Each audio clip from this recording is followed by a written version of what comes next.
My relationship with Brian, we went to school together. We were at a boarding school here on the Gold Coast back in the 70s, and I've known Brian since he was about 15 years old. We played rugby together. We were great mates at school, and you know, the interesting thing is, in my industry, I'm in the life insurance business fundamentally, and Brian and I would play golf together often. We'd socialise a lot, and on a number of occasions I'd sort of raised with Brian, knowing that he had 4 kids and a wife that he cares very much for.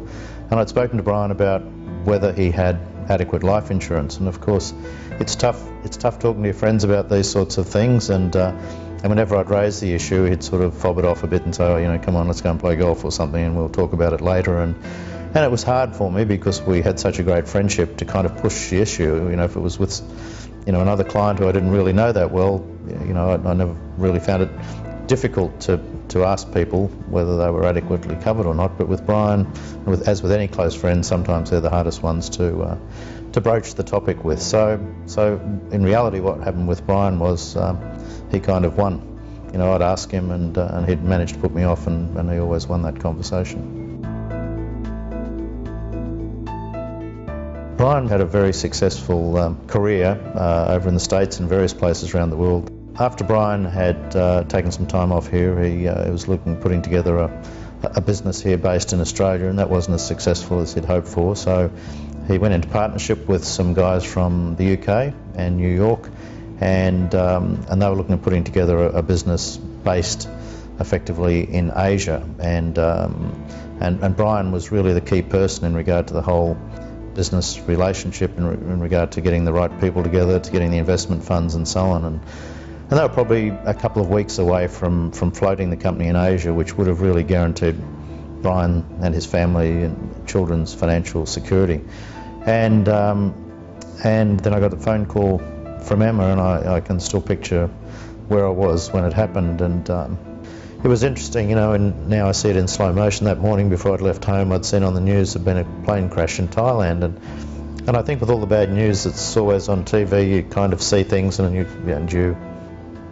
gloss over it. And and I remember Emma's phone call. She said, Mark, it's you know, I rang her and she said, you know, that plane crashed this morning. And my mind flashed to what I'd seen on the news, and she just said the words, Brian was on it. And you know, I knew what it meant. My mate of all those years was suddenly gone.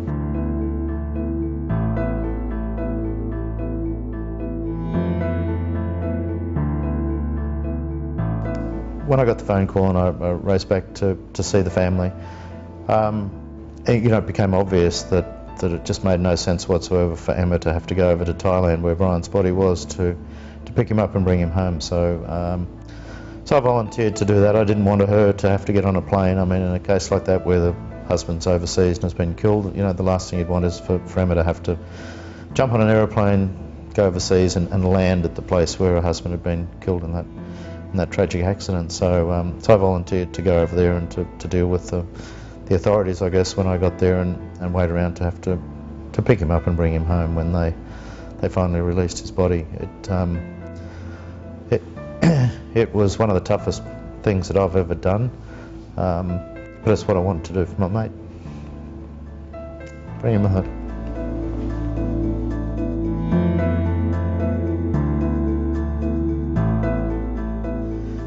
Sadly, by Brian not paying attention and me not forcing him to sit down and go through the process that I would have liked to have done with him in regard to his planning, what it's done, it's basically left Emma and the kids in a situation where fundamentally in 4 or 5 years they will just run out of money. You know, the sad thing is, had we sat down and done some planning for Brian and put adequate insurance in place for him, Emma could have led a nice lifestyle and been adequately taken care of, and sadly we just didn't get to that point with them. Yeah, there is a very simple message in this, and I'd like to start by telling a little story, and that is, you know, when I sat there in the chapel at the funeral, and I sat beside Emma because she needed the comfort, and I sat beside Emma, and there was the 4 children there, and it's a very sad event, and you know, the whole time, no matter what was happening in the service and the emotion of the whole thing, my lesson out of it all was that I'd failed, that I'd let my mate down and I'd let his family down. And you know, we have the power with what we do to make things better financially for people, and it's the greatest lesson that you can learn, and learn it from me. You know, make sure the people that you care for, starting with yourself, sit down and think about your own family, but everybody that you care for in life, make sure that you've had the conversation and you don't let them say they don't want to talk about that topic.